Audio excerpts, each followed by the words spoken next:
Quelque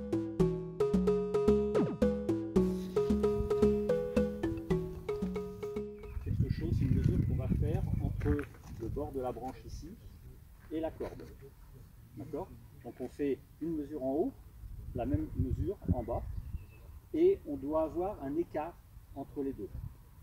Donc l'écart, il est de 5 mm. Donc ce qu'on va appeler un tiller positif de 5 mm en haut. Chaque fois que vous allez monter votre arc, vous mettez la corde sur l'arc, vous mesurez le banc de l'arc. Alors le banc, à chaque fois. Oui, mais c'est rapide. Alors l'équerre fait partie du matériel de l'arc. Voilà. À un moment donné, il faut y passer. Banc officiel, c'est la distance entre la corde et l'axe du berger-buteur. Ça, c'est le vrai banc de l'arc. Soit vous prenez les deux boucles, vous les passez l'une dans l'autre, vous prenez le tranche-fil central, vous le mettez là, et vous pliez.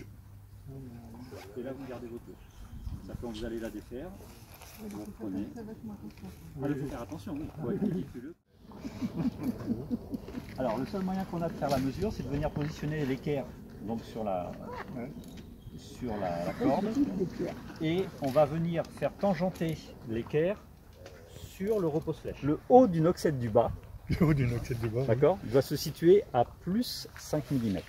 D'accord. Par rapport au point d'équerre.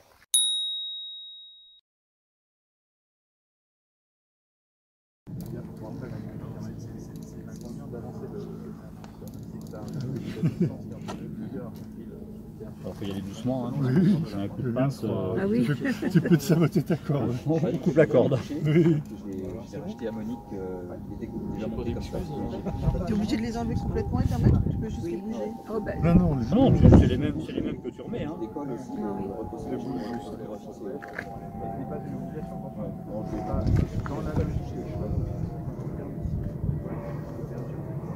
Oui, il faut des lois de fil. Là, ça permet de les ouvrir aussi. Le berger-buton, en fin de compte, c'est un piston. Donc ça vient au contact de la flèche et c'est mobile. D'accord? Et donc ça va servir à absorber et à essayer de contrôler la déformation de la flèche. C'est-à-dire que quand on est en position de tir, comme ça, au moment où on ouvre les doigts, la flèche elle prend toute la pression ici. Donc le temps que l'énergie arrive à la pointe et que l'ensemble se mette en mouvement, la flèche elle fait ça. Et quand je fais ça, j'exagère pas. C'est l'occasion sur le net d'aller voir des vidéos de sortie au ralenti. C'est impressionnant. Tu dis, non, j'arrête parce qu'il faut prendre dans la tête. Ça va jamais aller au centre. Et donc lui le berger, donc, il va agir sur les 5-6 premiers centimètres de la flèche et complètement à la fin ici. Pour essayer de contrôler, d'essayer de limiter un petit peu la déformation. On ne peut pas Et régler la surtout, pression du berger. comme il va agir, on va dire que ça va réguler la sortie de flèche.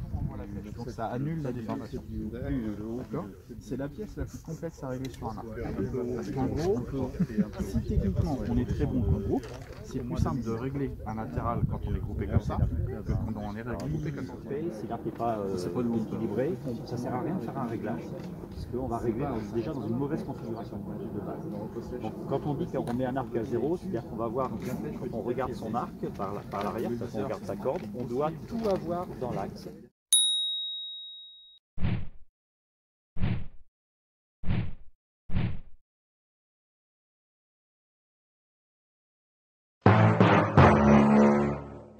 Une flèche, c'est une flèche. Soit barbeau, poulie, tout ça, c'est une flèche. Maintenant, vous allez avoir des flèches plutôt carbone pour tirer en extérieur, pour avoir une flèche un peu plus rapide pour mieux passer dans le blanc. Et on peut, si on veut, passer sur de l'aluminium si on veut pour la salle. Mais ce n'est pas une obligation. Mais si on a deux séries de flèches, l'aluminium c'est que pour la salle, le carbone c'est que pour l'extérieur. Donc quand on passe de l'un à l'autre, il faut re-régler l'arc en conséquence. Le carbone, l'avantage, c'est qu'il peut tirer aussi bien en salle qu'en extérieur.